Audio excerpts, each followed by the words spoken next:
आकाशवाणी है। कोविड-19 विशेष कार्यक्रम के अंतर्गत प्रस्तुत है कोरोना वायरस संक्रमण की वर्तमान स्थिति पर चर्चा, जिसे प्रस्तुत कर रहे हैं आकाशवाणी संवाददाता सिद्धार्थ सिंह। इस कार्यक्रम में आमंत्रित स्वास्थ्य विशेषज्ञ हैं डॉक्टर नंद कुमार। नमस्कार श्रोताओं। जिंदगी में उतार चढ़ाव आते रहते हैं।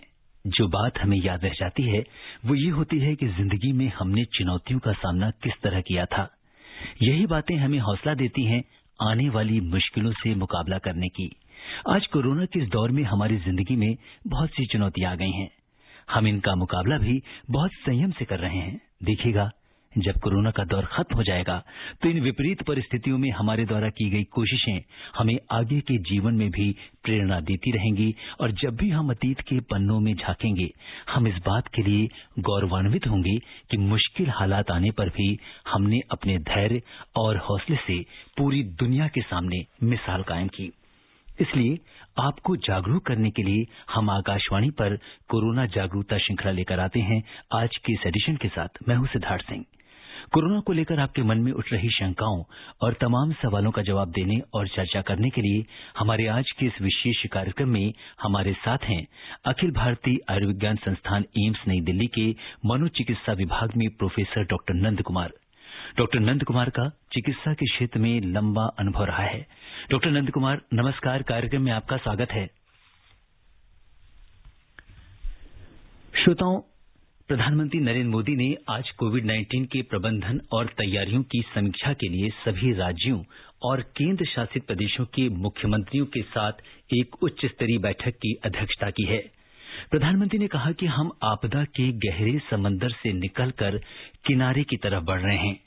ऐसे में जरा सी चूक या ढिलाई भारी पड़ सकती है। श्रोताओं, आपको जरा सी भी चूक नहीं करनी है।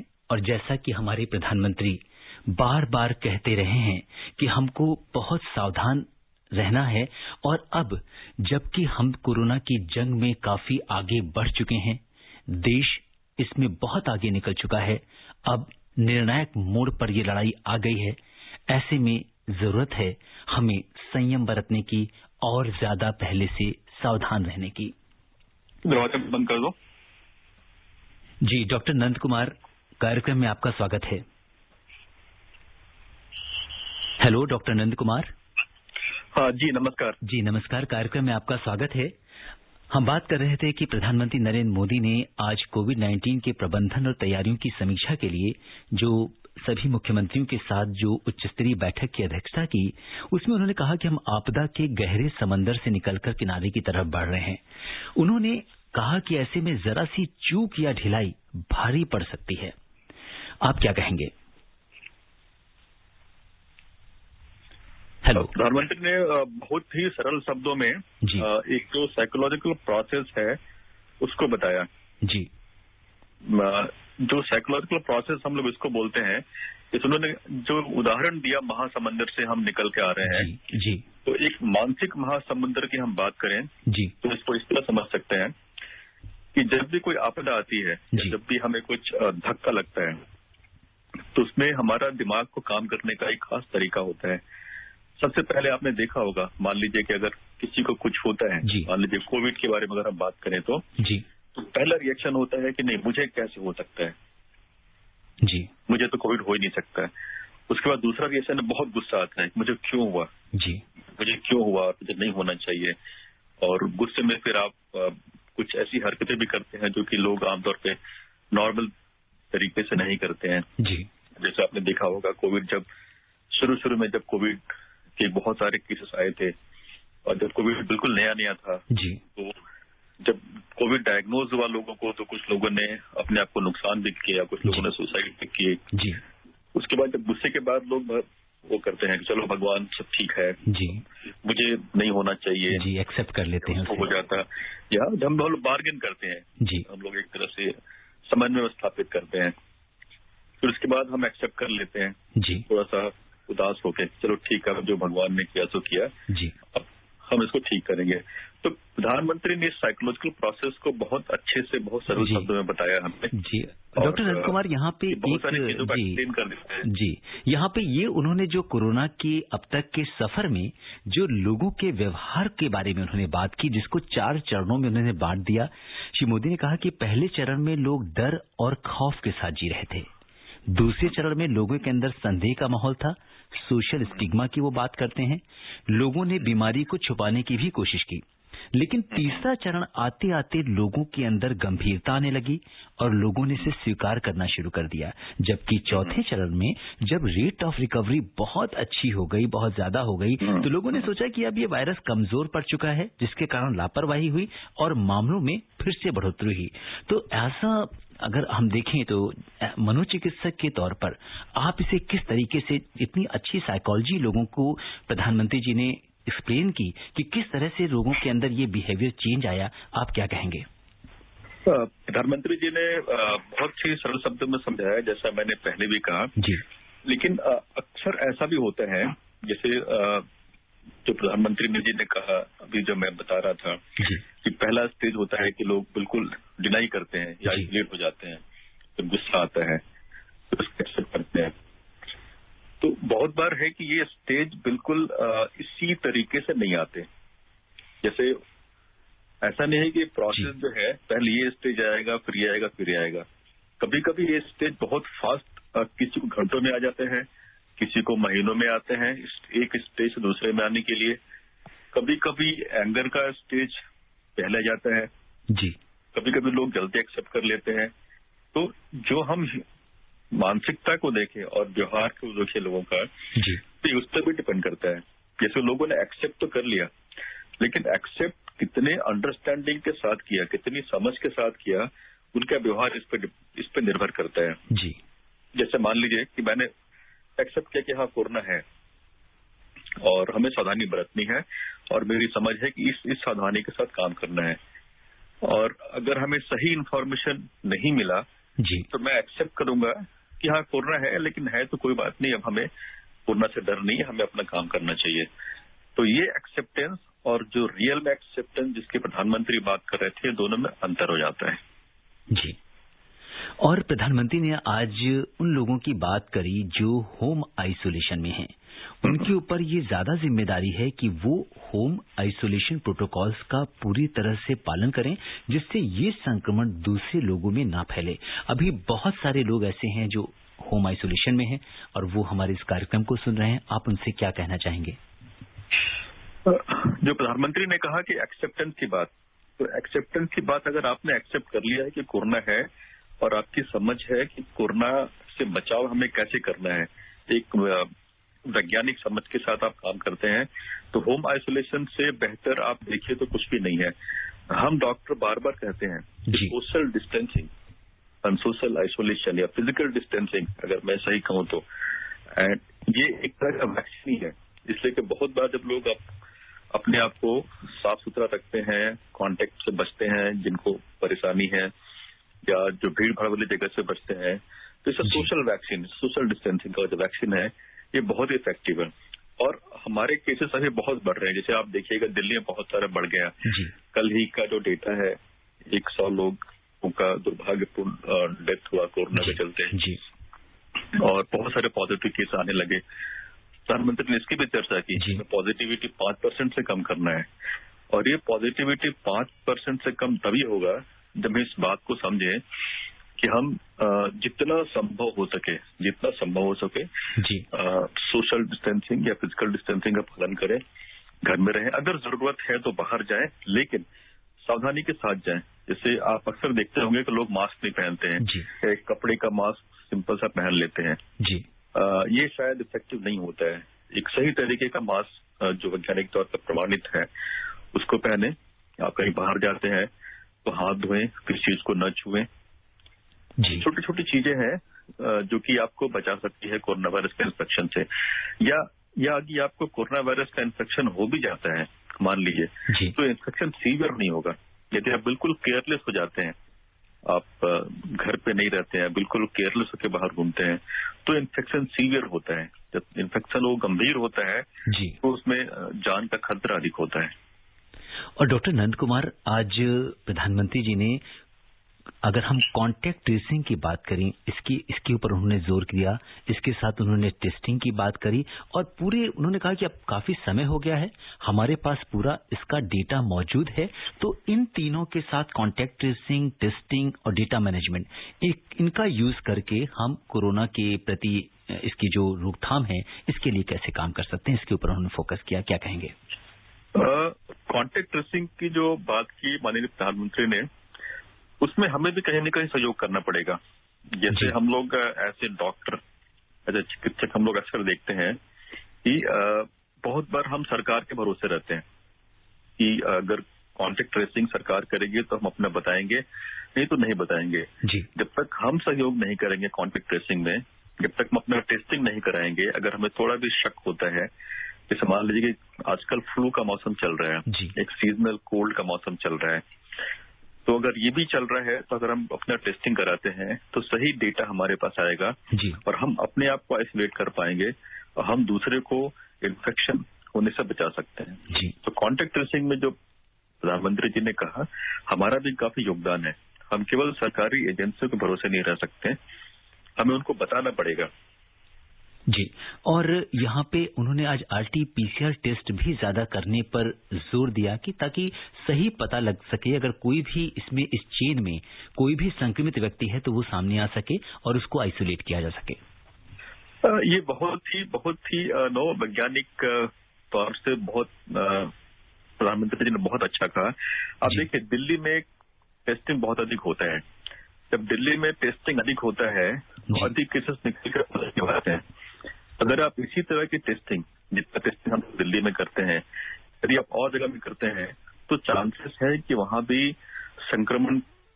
जी, जैसा कि डॉक्टर नंद कुमार हमें बता रहे थे कि किस तरीके से कांटेक्ट ट्रेसिंग एक बड़ी इम्पोर्टेंट यहाँ पे कोरोना के मैनेजमेंट में इम्पोर्टेंट चीज है, क्योंकि अगर किसी व्यक्ति के अंदर लक्षण है या वो किसी कोरोना पॉजिटिव व्यक्ति के संपर्क में आया है तो उसे अपना RT-PCR टेस्ट जरूर कराना चाहिए, क्योंकि कभी कभी ऐसा हो सकता है कि जिसको आप साधारण फ्लू समझ रहे हो या कई बार आप एसिम्प्टोमेटिक भी हो सकते हैं, आपको कुछ नहीं होगा अगर आप युवा हैं, लेकिन आप दूसरे लोगों को, जो बुजुर्ग हैं या ऐसे लोग जो गंभीर बीमारियों से पीड़ित हैं, उन्हें ये बीमारी दे सकते हैं।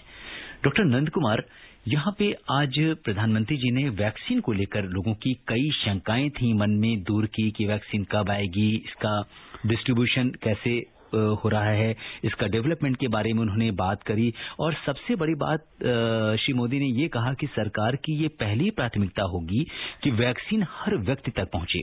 और उन्होंने दूसरी महत्वपूर्ण बात ये कही कि ये सुनिश्चित किया जाएगा कि जो भी वैक्सीन आएगी वो अनिवार्य रूप से जो वैज्ञानिक मानदंड हैं उन पर वो खरी उतरे, कोई जल्दबाजी नहीं करना है हमें। जी, जब तक डॉक्टर नंद कुमार से हमारा संपर्क हो रहा है, यहाँ पे आपको ये बता दें कि प्रधानमंत्री जी ने जोर देकर कहा कि वैक्सीन को लेकर जो अनुभव भारत के पास है वो अनुभव दुनिया में किसी भी देश के पास नहीं है, और चाहे बात वो स्वदेशी वैक्सीन की हो या बाहर की कंपनियां जो वैक्सीन बना रही हैं उनकी हो, हमारे वैज्ञानिक उनके साथ भी संपर्क में हैं, उनके साथ भी रिसर्च कर रहे हैं और अपने देश में भी बहुत तेजी से दिन रात लैब्स में परिश्रम कर रहे हैं कि जल्दी से जल्दी कोविड के लिए वैक्सीन आपको दी जाए। उन्होंने बात की कि इसका डिस्ट्रीब्यूशन किस तरीके से होना चाहिए, उन्होंने बात की कि किस ग्रुप को इसको पहले दिया जाना चाहिए। इन बातों पर चर्चा की। डॉक्टर नंद कुमार, हम ये बात कर रहे थे कि आज प्रधानमंत्री जी ने जैसा कि अपनी इस बैठक में चर्चा की कि वैक्सीन जो है, सबसे बड़ी बात यह है कि वो जो भी वैक्सीन हमारे पास आएगी वो पूरी तरह से सुरक्षित होगी, उसकी इफिशियंसी, उसकी इफिकेसी दोनों पर पूरी तरह से ध्यान दिया जाएगा और ये सुनिश्चित किया जाएगा कि वो हर एक व्यक्ति तक पहुंचे। क्या कहेंगे? जी, डॉक्टर नंद कुमार से अभी हमारा संपर्क नहीं हो पा रहा है, लेकिन हम बात कर रहे थे कि इस वैक्सीन की, और श्रोताओं को हम यहाँ पर ये बता देना चाहते हैं कि जो हमारा देश है भारत, यहाँ ये विश्व में वैक्सीन का सबसे बड़ा निर्माता है। तो वैक्सीन कहीं भी डेवलप हो, लेकिन उसके निर्माण के लिए, इतनी बड़ी संख्या में उसके उत्पादन के लिए पूरा विश्व हमारे देश के ऊपर निर्भर होगा। और यहाँ पर वैक्सीन सिर्फ सबसे पहले आज प्रधानमंत्री जी ने उन्होंने कैटेगरीज की भी बात की, डिस्ट्रीब्यूशन की बात की और ये बात भी की कि किस ग्रुप को सबसे पहले ये वैक्सीन दिया जाना चाहिए और इसके निर्धारण के लिए भी उन्होंने लोगों को बात की। और उन्होंने इस बात पर बल दिया कि जिस तरह से कोविड से लड़ाई में हर एक जान बचाने पर ध्यान दिया गया, उसी तरह से ये सुनिश्चित करने को भी प्राथमिकता दी जाएगी कि हर व्यक्ति को वैक्सीन मिले। और इस बीच डॉक्टर नंद कुमार हमारे साथ फिर से जुड़ चुके हैं। डॉक्टर नंद कुमार जी, बार-बार फोन कट रहा है। जी, माफी चाहता हूँ। हाँ। जी, डॉक्टर नंद कुमार, हम बात कर रहे थे अपने श्रोताओं के साथ कि किस तरह से आज प्रधानमंत्री जी ने वैक्सीन के बारे में लोगों के अंदर जो शंकाएं थी उसको दूर किया। उन्होंने ये बहुत जोर देकर कहा कि वो ये सुनिश्चित करेंगे कि हर एक भारतीय तक ये वैक्सीन पहुंचे, लेकिन इस वैक्सीन को सबसे पहले सुरक्षित होना चाहिए और इसकी इफिकेसी, इसकी इफिशियंसी पूरी होनी चाहिए। बहुत ही ये बहुत बड़ा आश्वासन है प्रधानमंत्री जी का। ऐसे हम देखें तो विश्व स्तर पे, पूरे विश्व स्तर पे ये प्रक्रिया होती है जी कि जितने भी देश के बड़े-बड़े जो विकसित देश हैं उनको वो सुनियोजित तरीके से वैक्सीन का एक किसको दिया जाए पहले वो प्लान करते हैं जी। और निश्चित तौर पे हर सरकार ये चाहती है, अच्छी सरकार चाहती है कि हर नागरिक को वैक्सीन मिले। और ये सबसे जरूरी है क्योंकि ये नया वायरस है, वैक्सीन डेवलपमेंट में बहुत कम टाइम लगा है। अब तक अभी कभी ऐसा नहीं हुआ कि एक साल में किसी बीमारी के लिए वैक्सीन डेवलप हुआ हो, कोरोना वायरस को छोड़ के अब तक ऐसा कभी नहीं हुआ। शायद ऐसा इसलिए हुआ कि हम लोग एडवांस हो गए हैं टेक्नोलॉजिकली, हमने बहुत फास्ट काम किया और पूरे वर्ल्ड ने एक साथ मिलकर इसमें काम किया, इसलिए शायद हम जल्दी वैक्सीन को लेकर आने की स्थिति में हैं। और प्रधानमंत्री जी ने कहा कि आप देखते होंगे अक्सर मीडिया में, चैनल्स में कि वैक्सीन की एफिकेसी कितनी है, किसी की 70% है, किसी की 90% है। तो जिसका जितना ट्रायल इफेक्टिव होगा, इसलिए हमें ध्यान रखने की जरूरत है कि एक वैज्ञानिक प्रोसेस होता है ट्रायल का, उसके आधार पे हम बता सकते हैं। तो हो सकता है कि आज हम जिस वैक्सीन की बात कर रहे हैं, जो हमारा कोवैक्सीन जो है, जो हमारे भारत का बना हुआ वैक्सीन है, उसकी एफिकेसी भी 90% हो, जब डेटा पूरा उपलब्ध हो जाए। इस तरह ये और भी आसान होगा। जी, और एक चीज और डॉक्टर नंद कुमार कि यहाँ पर प्रधानमंत्री जी ने वैक्सीन को लेकर लोगों के बीच में जो भ्रामक प्रचार किया जा रहा है, क्योंकि यहाँ पे बड़ा इम्पोर्टेंट है कि कोई भी इंफॉर्मेशन आप ले रहे हैं तो उसका सोर्स क्या है। उन्होंने ये कहा कि सोसाइटी से अनुरोध किया है, एनएसएस, एनसीसी, मीडिया के द्वारा लोगों को सही बात पहुंचाने का उन्होंने अनुरोध किया है आज। तो ये लोगों की बड़ी जिम्मेदारी है और इसीलिए आकाशवाणी पर हम इस तरह का कार्यक्रम लेकर आते हैं कि आप जैसे जो एक्सपर्ट हैं वो जब जानकारी देते हैं तो लोगों तक एकदम सही और सटीक जानकारी पहुंचाएं, ये हमारा प्रयास होता है। जी। और श्रोताओं, आकाशवाणी पे अब डॉक्टर नंद कुमार से अगर आप कोविड-19 पर सवाल पूछना चाहते हैं तो आप टोल फ्री नंबर 1800-115767 और 011-233-1444 पर हमारे स्टूडियो में सीधे फोन करके सवाल पूछ सकते हैं। अगर आप सोशल मीडिया पर सवाल पूछना चाहते हैं तो आप हमारे ट्विटर हैंडल @EIR News पर #AskEIR पर अपने सवाल पोस्ट कर सकते हैं। और इस बीच हमारे पहले कॉलर महेश शर्मा जी बड़ौद से कार्यक्रम में जुड़ गए हैं। महेश शर्मा जी नमस्कार। नमस्कार जी। जी, अपना सवाल पूछिए, कार्यक्रम में स्वागत है। बहुत भीड़ भाड़ है और लोग बाग मास्क नहीं लगाना चाह रहे जी। अब कैसे सुरक्षा करेंगे? जी, डॉक्टर नंद कुमार जी। ये तो हमें लेनी पड़ेगी जिम्मेवारी अपने आप, हमें खुद समझना पड़ेगा। जैसे कि कहा भी था प्रधानमंत्री ने कि हमें एक्सेप्ट करना पड़ेगा कि कोरोना वायरस एक सही में एक बीमारी है। ये सभी बहुत लोग ये मानते हैं कि कोरोना बीमारी नहीं है कोरोना वायरस, और लोग ये मान के चलते हैं कि एक भ्रामक प्रचार है दवाइयां बेचने का। तो जब तक हम इसको नहीं समझेंगे, उसकी गंभीरता को नहीं समझेंगे, तो हम मास्क शायद नहीं पहने या हम जो फिजिकल डिस्टेंसिंग है लोगों से दूरी बना के नहीं रखें। तो ये हमारी जिम्मेवारी है। जैसे आप जिम्मेवार हैं महेश शर्मा जी, आपने कहा कि लोग मास्क नहीं पहनते हैं और मुझे पूरी उम्मीद है कि आप मास्क पहनते होंगे या आप एक डिस्टेंस को फॉलो करते होंगे। तो कोरोना वायरस से बचने के लिए जो होता है। डॉक्टर नंद कुमार, एक मनोचिकित्सक के रूप में अगर हम आपसे जानना चाहेंगे कि किस तरीके की साइकोलॉजी होती है इसके पीछे, क्योंकि कोई चीज जब हमें प्रोटेक्ट करती है, हमें बचाव के लिए है, तो मास्क को पहली चीज तो मुझे ऐसा लगता है कि जब आप किसी चीज को इतना क्रिटिसाइज करते हैं, उसकी इतनी आलोचना करते हैं कि एक पैंडेमिक आ गया, अब हमें ये मास्क पहनना पड़ता है, ये तो बहुत मुश्किल काम है। बहुत से लोग विभिन्न तर्क देते हैं, कोई कहता है कि सांस फूलने लगती है, कोई कहता है कि मुझे जो हम ऑक्सीजन अंदर लेते हैं फिर कार्बन डाइऑक्साइड बाहर निकालते हैं, वही कार्बन डाइऑक्साइड दोबारा से हम इनहेल कर देते हैं। कई तरह से भ्रामक अपने आप को समझाने की कोशिश करते हैं कि इसे ना लगाना पड़े। तो वो क्या साइकोलॉजी होती है इसके पीछे, क्यों लोग ऐसा करते हैं? जब भी कोई नई चीज आती है, जैसे हम एक खास तरीके से जी रहे थे पिछले 100 सालों से, या जब से इन्फ्लुएंजा का वैक्स जो आया था पैंडेमिक, उसके बाद से हम एक रिलैक्स तरीके से जी रहे थे। सार्स कोविड-1 भी आया था 2000 में 9 में या 10 में, तो हम इतने सीरियस नहीं थे। लेकिन जब भी कोई इस तरह की नई चीज आती है जो कि हमारे जीने के तरीकों को प्रभावित करती है, तो हमारा पहला रिएक्शन होता है, जो मैंने कहा था, डिनायल का। डिनायल का मतलब होता है नहीं, ये मुझे नहीं हो सकता, या मैं इसका शिकार नहीं हो सकता, या ये गलत है, कोरोना वायरस भी बीमारी नहीं है। तो जब ये डिनायल में रहते हैं लोग, तो ये एक्सेप्ट नहीं करते हैं कि कोरोना वायरस बीमारी है कि नहीं है। उसके बाद उस डिनायल को जस्टिफाई करने के लिए हम और भी चीजों को लेकर आते हैं। जैसे आपने कहा कि हम जब मास्क पहनते हैं तो कार्बन डाइऑक्साइड लेना पड़ता है बार बार, लेकिन ऐसा नहीं है। यदि आप एक साधारण सा उदाहरण देखें तो आप ये देखेंगे कि जब भी आप अस्पताल जाते हैं, पिछले जितने भी लोग जाते हैं, देखेंगे डॉक्टर मास्क पहनकर रहते हैं, ऑपरेशन थिएटर मास्क पहनकर रहते हैं, सीरियस पेशेंट को देखने के लिए मास्क पहनते हैं, बट उसमें कभी उनको ऑक्सीजन की दिक्कत नहीं हुई, कभी सांस की दिक्कत नहीं होती है। तो अगर मास्क आप सही तरीके से पहन रहे हैं, सही चीज का बना हुआ मास्क है, एयर को फिल्टर कर पाता है, तो उसमें कोई दिक्कत नहीं है। लेकिन यदि आप उसको डिनाई करना चाहेंगे कि नहीं ऐसा हो नहीं सकता है, तो आप मास्क नहीं पहनेंगे। दूसरा, बहुत बार लोग अक्सर गवर्नमेंट की पॉलिसी को क्रिटिसाइज करते हैं। जो एंगर का एक फेज होता है, तो जब डिनाइल के बाद जो फेज आता है बार्गेनिंग और एंगर, जैसे कि नहीं चलो मुझे हुआ, इसको क्यों नहीं हो सकता है, मुझे वो तो सबको होना चाहिए, या ऐसे ही मेरे साथ ही क्यों हुआ, या फिर सरकार के अगेंस्ट जो एक एंगर है वो फेज आता है। उसमें भी लोग एक्सेप्ट नहीं करते हैं जो प्रोटोकॉल्स है या जो बीमारी से बचने के तरीके हैं जो सरकार देती है, वो नहीं है। बहुत बार ऐसा होता है कि जब दूसरा एक और फेज आता है, जब लोग मान लेते हैं कि चलो मुझे हो गया, और गुस्से का फेज भी खत्म हुआ, या गुस्से के फेज के बाद तुरंत लोग डिप्रेस फील करते हैं।